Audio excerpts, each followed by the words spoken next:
Hello there and welcome to another one of these Lexical Lab 1 minute English videos. If you like this video, please make sure you subscribe to the YouTube channel and check out our website www.lexicallab.com. There's a very grim joke doing the rounds at the moment, which is a perfect example of the kind of gallows humour that you often get in very dire situations. In the joke, there are two guys in a train being taken to a concentration camp, and one of them turns round to the other and says, "Sorry mate, you wouldn't happen to know which camp they're taking us to, would you?" To which the second guy replies, "Hey, you're asking the wrong person. I don't do politics."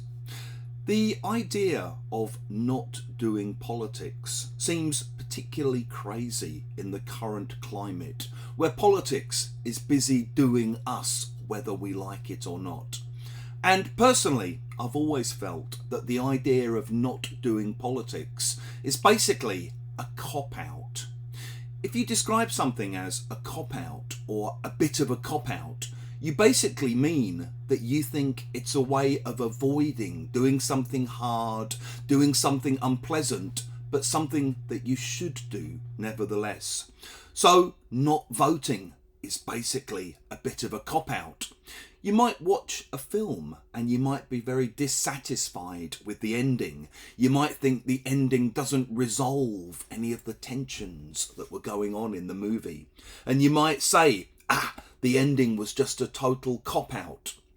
My mum, who managed to balance being a primary school teacher with bringing up two young children, always thought that having a family instead of having a career was basically a cop-out.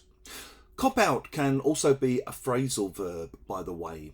So maybe if you've agreed to do a parachute jump, say, for your 40th birthday, and then at the last minute you phone your friends and cancel, they might complain that you've copped out of the parachute jump at the last minute by giving some lame excuse.